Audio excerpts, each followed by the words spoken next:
Muito bem, estamos de volta para mais uma aula da nossa Escola Bíblica Dominical com a revista da CADB.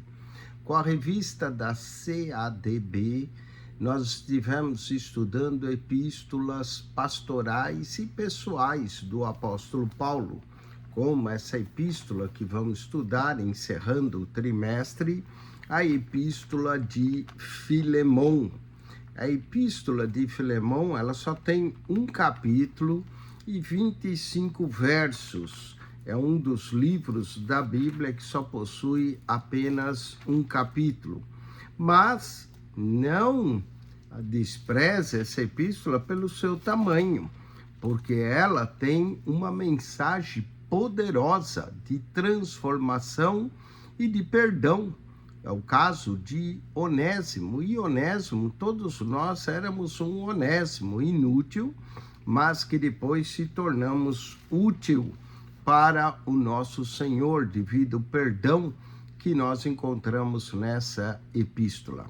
Vamos ler então Filemão, capítulo 1, do verso 1 ao 25. Filemão 1 só tem um capítulo, é o poder transformador do perdão. Começando pelo prefácio, saudação e ação de graças de Paulo. Paulo, prisioneiro de Jesus Cristo, e o irmão Timóteo, ao amado Filemão, nosso cooperador, e a nossa irmã Áfia, e a Arquipo, nosso companheiro, e a igreja que está em tua casa. Graça a vós e paz da parte de Deus, nosso Pai, e da do Senhor Jesus Cristo. Graças dou ao meu Deus, lembrando-me sempre de ti nas minhas orações, ouvindo o teu amor e a fé que tens para com o Senhor Jesus Cristo e para com todos os santos, para que a comunicação da tua fé seja eficaz no conhecimento de todo o bem que em vós há por Cristo Jesus. Tive grande gozo e consolação do teu amor, porque por ti, ó irmão, o coração dos santos foi reanimado. Pelo que ainda tenho em Cristo grande confiança para te mandar o que te convém. Todavia, peço-te, antes por amor, sendo eu tal como sou, Paulo, o velho, e também agora prisioneiro de Jesus Cristo. Peço-te por meu filho Onésimo, que gerei nas minhas prisões, o qual noutro tempo te foi inútil, mas agora a ti e a mim muito útil, e eu te tornei a enviar. E tu torna a recebê-lo como ao meu coração. Eu bem quisera conservar comigo, para que por ti me servisse nas prisões do Evangelho. Mas nada quis fazer sem o teu parecer, para que o teu benefício não fosse como por força, mas voluntário. Porque bem pode ser que ele se tenha separado de ti por algum tempo, para que o retivesse para sempre. E já não como servo, antes mais do que servo, como irmão amado, particularmente de mim e quanto mais de ti, assim na carne como no Senhor. Assim, pois, se me tens por companheiro, recebe como a mim mesmo. E se te fez algum dano ou teve alguma coisa, põe isso na minha conta. Eu, Paulo, de minha própria mão o escrevi. Eu o pagarei, para te não dizer que ainda mesmo a ti próprio, a mim te deves. Sim, irmão, eu me regozijarei de ti no Senhor. Reanima o meu coração no Senhor. Escrevi-te confiado na tua obediência, sabendo que ainda farás mais do que digo. E juntamente prepara-me também pousada, porque espero que pelas vossas orações vos hei de ser concedido. Saúda-te, Epáfras, meu companheiro de prisão por Cristo Jesus, Marcos, Aristarco, Demas e Lucas, meus cooperadores. A graça de nosso Senhor Jesus Cristo seja com o vosso espírito. Amém.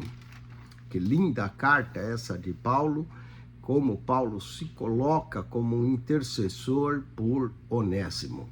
Vamos ao estudo 13, finalizando esse trimestre, o poder transformador do perdão. Sim, solicite em favor de meu filho Onésimo, que gerei entre algemas. Filipenses 1:10. A verdade prática, o Evangelho de Cristo transforma pessoas, restaura relacionamentos e promove reconciliação por meio do amor, do perdão. A lição de hoje nós iremos dividir em 3 partes. Cultive bons relacionamentos. Falaremos da comunhão com Filemão e sua família. Comece valorizando as virtudes, que é o que Paulo fez. Alegria com o êxito dos outros. Segundo, pedido em nome do amor. Autoridade apostólica exercida em amor. Onésimo, de inútil a útil. Filipenses 1, versos 10 e 11. E de escravo ao irmão amado em Cristo. Filipenses 1, verso 15 a 16. O perdão restaura relacionamentos, recebe como a mim mesmo, pagando o preço da pacificação. Paulo manda pôr na sua conta e confia na obediência de Filemão. Vamos então à introdução dessa linda epístola, a epístola de Filemão. A epístola a Filemão, escrita entre os anos 60 e 61 da nossa era da prisão em que Paulo se encontrava em Roma, é uma das cartas mais pessoais de Paulo. Diferente das outras epístolas pastorais, aqui o apóstolo trata de um caso concreto de reconciliação entre irmãos. O pano de fundo envolve um escravo fugitivo, Onésimo, que se converteu após encontrar-se com Paulo na prisão, e seu senhor Filemão, um cristão generoso e ativo em sua igreja local. Mais do que resolver uma disputa, Paulo demonstra como o evangelho transforma relações humanas e que o perdão cristão vai além da justiça legal ou social, alcançando o nível do amor, da misericórdia e da restauração. É uma obra-prima de intercessão e reconciliação, onde Paulo age como mediador, assim como Cristo agiu como mediador entre Deus e os homens. Vamos ao ponto 1, o início da carta. Cultive bons relacionamentos. Mesmo ao tratar de uma questão delicada, Paulo inicia a carta valorizando o relacionamento e edificando o outro.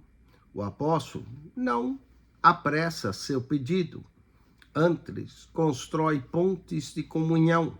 O modo como nos relacionamos na fé determina a eficácia do nosso testemunho e da nossa influência espiritual. Comecemos com a comunhão com Filemão e sua família. Filemão 1, verso 1 e 2. Paulo, prisioneiro de Cristo Jesus, e o irmão Timóteo ao amado Filemão, também nosso colaborador, e a irmã Áfia, e Arquipo, nosso companheiro de lutas, e a igreja que está em tua casa. Paulo se apresenta não como apóstolo, com autoridade, mas como prisioneiro de Cristo Jesus, apelando pela causa do evangelho. Ele inclui Timóteo, seu fiel cooperador, e dirige-se a Filemão chamando de amado e colaborador. A comunhão no trabalho cristão é destacada logo no início. Além dele, menciona-se Áfia, possivelmente esposa de Filemão, e Arquipo, possivelmente filho ou líder da igreja local. Paulo também saúda a igreja que está em sua casa, revelando que Filemão exercia liderança espiritual local. Isso reforça o peso de sua resposta ao apelo de Paulo. Como líder, ele deveria dar exemplo de perdão e reconciliação. A introdução revela que relações saudáveis fortalecem o corpo de Cristo e que cada casa cristã pode se tornar um ponto de irradiação do Evangelho, a exemplo dos pequenos grupos ou de células familiares. Vamos ao ponto 2 da carta, que é: comece valorizando as virtudes. Dou graças ao meu Deus, lembrando sempre de ti nas minhas orações, estando ciente do teu amor e da fé que tens para com o Senhor Jesus e todos os santos. Antes de qualquer exortação, Paulo reconhece as qualidades de Filemão. Ele começa agradecendo a Deus por sua vida e orando com constância por ele. Essa atitude revela que relacionamentos saudáveis são construídos com intercessão e gratidão, e não com exigências. Paulo mostra que mesmo em assuntos delicados, o cristão deve começar por valorizar o que vê de bom no outro. Destaca-se o amor e a fé que Filemão demonstra, tanto para com Cristo quanto com os irmãos. A fé torna o crente firme, o amor o torna acessível. Paulo reconhece as qualidades como base para fazer seu pedido futuro. Antes de desafiar Filemão a perdoar, ele lembra que a graça já atua em sua vida. Vamos ao ponto Filemão 1,7, alegria com o êxito dos outros. Pois, irmão, tive grande alegria e conforto no teu amor, porquanto o coração dos santos tem sido reanimado por teu intermédio. Paulo expressa alegria e consolo ao saber que Filemão era alguém que reanimava os irmãos. Seu nome era associado ao encorajamento. A palavra usada como reanimado também pode ser traduzido como refrescado, uma bela metáfora que mostra como alguns cristãos aliviam o fardo alheio com a sua presença e serviço. Esse reconhecimento mostra que o perdão é mais fácil de ser vivido por quem cultiva um coração generoso e se alegra com as vitórias dos outros. O apelo de Paulo parte de uma base relacional, construída com amor, fé e bom testemunho. Essa estratégia é um grande ensino para todos nós. Grandes mudanças começam com relacionamentos bem nutridos na fé. Vamos ao pedido em nome do amor. Filemão 1, verso 8 a 16. Em vez de usar sua autoridade apostólica, apela para o amor que ambos compartilham em Cristo. Seu objetivo não é apenas o retorno de Onésimo, mas a reconciliação entre irmãos, não mais como senhor e escravo, mas como membros do mesmo corpo, o corpo de Cristo. O Evangelho transforma estruturas sociais com base na nova identidade em Cristo. Vejamos a autoridade apostólica exercida em amor. Pois bem, ainda que eu sinta plena liberdade em Cristo para te ordenar o que convém, prefiro, todavia, solicitar, em nome do amor, sendo que sou Paulo, o velho, e agora até prisioneiro de Cristo Jesus. Paulo reconhece que tem liberdade em Cristo para ordenar, mas opta por rogar por amor. Essa escolha revela o espírito do Evangelho, que age com graça, não com imposição. Ele se apresenta como velho e prisioneiro, não por pena, mas como quem compartilha da fragilidade e do sofrimento que acompanha o ministério cristão. Ao invés de pressionar, ele confia no coração de Filemão. A decisão de apelar ao amor reforça a maturidade espiritual de Paulo e eleva a expectativa quanto à resposta de Filemão. Quando líderes cristãos escolhem a via do amor e da persuasão, reflete o caráter de Cristo e o supremo intercessor. Essa abordagem amorosa ensina que relacionamentos feridos se restauram melhor quando o amor é a base da reconciliação. Onésimo, de inútil a útil. Filemão, capítulo 1, verso 10 e 11. Sim, solícito em favor de meu filho, Onésimo, que gerei entre algemas. Ele antes te foi inútil, atualmente, porém, é útil a ti e a mim. Paulo intercede por Onésimo, usando uma linguagem familiar. Meu filho que gerei entre algemas. Onésimo havia fugido, talvez prejudicando seu senhor, e era considerado inútil. Mas agora, regenerado pela fé, tornou-se útil. O próprio nome Onésimo significa útil. Paulo usa aqui um jogo de palavras para mostrar que em Cristo até o passado vergonhoso pode ser transformado em instrumento de bênção. O apóstolo apresenta Onésimo como alguém que mudou profundamente. Antes era servo, desleal. Agora, irmão, fiel. Ele já era útil a Paulo no ministério e poderia sê-lo ainda mais junto a Filemão, caso fosse aceito com perdão. A transformação de Onésimo não é apenas moral, mas espiritual e fruto direto do poder do Evangelho. Esse é o testemunho que Paulo quer ressaltar. Vamos de escravo a irmão amado em Cristo, pois acredito que ele veio a ser afastado de ti temporariamente, a fim de que o recebas para sempre.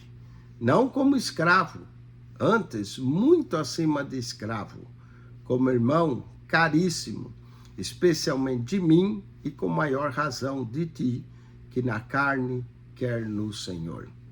Onésimo não apenas retorna como servo restituído, mas como irmão em Cristo. Paulo sugere que sua separação temporária pode ter sido parte da providência divina, para que agora fosse recebido para sempre. A expressão, não como escravo, mas como irmão amado, indica nova identidade e dignidade que o Evangelho confere aos crentes. Essa transformação eleva o nível das relações humanas sob o senhorio de Cristo. A escravidão, ainda uma realidade cultural da época, é relativizada pela comunhão cristã. Onésimo não perde sua posição legal, mas ganha um novo status espiritual. Isso revela que o Evangelho não apenas salva a alma, mas restaura relacionamentos, redesenha estruturas com base na graça de Deus. Vamos ao terceiro e último ponto dessa lição. O perdão restaura relacionamentos. Paulo encerra sua carta com um forte apelo à reconciliação, destacando o poder do perdão cristão na restauração dos vínculos quebrados. Ele não apenas intercede, mas se coloca como fiador de Onésimo. Aqui vemos com clareza que a fé cristã se manifesta em gestos concretos de amor, empatia e responsabilidade. Essa parte da epístola revela o quanto o evangelho transforma não apenas o indivíduo, mas também os relacionamentos ao seu redor. Recebe-o como a mim mesmo. Se, portanto, me consideras como companheiro, recebe-o como se fosse a mim mesmo. Paulo pede a Filemão que acolha Onésimo como ao próprio apóstolo, revelando o profundo valor da comunhão cristã. O termo companheiro carrega a ideia de participante ativo da fé e das dores um dos outros. O apóstolo não exige justiça segundo as leis romanas, mas oferece graça como Cristo faz conosco. O perdão não é apenas uma escolha emocional, mas um ato espiritual de restauração plena. Esse apelo também serve como um retrato vívido do próprio Evangelho. Cristo nos recebe como se fôssemos Ele, não por mérito, mas por mediação graciosa. Ao agir como mediador entre Filemão e Onésimo, Paulo aponta para a obra do Senhor como redentor e pacificador, mostrando que a reconciliação é mais do que tolerância, é uma aceitação amorosa e voluntária do outro como irmão em Cristo.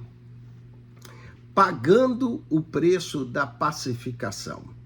Filemão 1, 18 e 19. E se algum dano te fez, ou se te deve alguma coisa, lança tudo em minha conta. Eu, Paulo, de próprio punho o escrevo. Eu pagarei, para não te alegar que também tu me deves até a ti mesmo. A reconciliação tem um custo, e ele, Paulo, está disposto a assumi-lo. O apóstolo oferece-se para pagar qualquer prejuízo financeiro causado por Onésimo. Essa disposição tipifica a obra de Cristo, que tomou sobre si nossas dívidas espirituais e pagou o preço da nossa reconciliação com Deus. 2 Coríntios, capítulo 5, 18 a 21. A frase "eu pagarei" revela não só a generosidade, mas a responsabilidade espiritual diante da graça. Ele também lembra com brandura que Filemão lhe deve muito, provavelmente sua própria conversão. Isso não é chantagem, mas uma forma sutil de lembrar que quem recebeu perdão não deve negá-lo ao outro. No corpo de Cristo, restaurar o caído é mais do que dever. É uma resposta natural à misericórdia que recebemos. Vamos à confiança na obediência de Filemão. Filemão 1, verso 20 ao 25. Sim, irmão, que eu receba de ti no Senhor esse benefício. Reanima meu coração em Cristo. Certo como estou da tua obediência, eu te escrevo, sabendo que farás mais do que estou pedindo. E ao mesmo tempo, prepara-me também pousada, pois espero que por vossas orações vos serei restituído.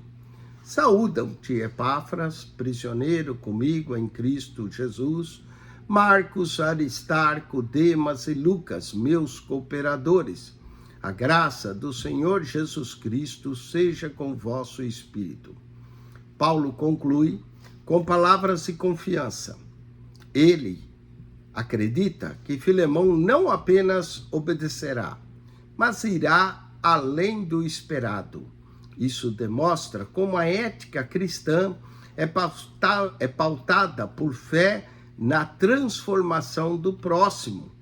O verbo reanima-me mostra que o perdão tem o poder de restaurar não só o ofendido, mas também todos ao redor, inclusive quem intercede. Além disso, Paulo solicita uma pousada sugerindo sua esperança de libertação e desejo de comunhão futura. As saudações finais, com nomes conhecidos da comunidade cristã, reforça que essa história não era apenas em 3 pessoas, mas envolvia toda a igreja. O perdão cristão, portanto, não é privado, mas tem impacto coletivo. Ele edifica a igreja, glorifica a Deus e testemunha ao mundo o poder do Evangelho em ação. Vamos à aplicação pessoal. A fé que professamos nos chama a perdoar, restaurar e acolher aqueles que falharam. O perdão cristão não é opção, mas é uma expressão prática do Evangelho que recebemos. Vamos às respostas a perguntas. Quem era Filemão e a quem Paulo escreveu uma carta? E a resposta é: Filemão era um colaborador da igreja, possivelmente um líder que abrigava uma igreja na sua própria casa. Vamos à segunda pergunta que nós temos aqui para reforçar aquilo que aprendemos. O que Paulo demonstra na carta a Filemão? Paulo aqui demonstra um forte apreço por sua pessoa, pela pessoa de Filemão. Vamos à terceira e última pergunta. Quem era Onésimo? E a resposta era um escravo fugitivo de Filemão, que se converteu nas prisões que encontrou a Paulo. Deus te abençoe em Cristo Jesus. Com isso encerramos mais um trimestre da nossa Escola Bíblica Dominical com a revista da CADB. Acione o nosso canal no YouTube, PR Eugênio Piacentini, o canal da Bíblia. PR Eugênio Piacentini, o canal da Bíblia. Subscreva e nos ajude a divulgar esse canal. Deus te abençoe. Amém e amém.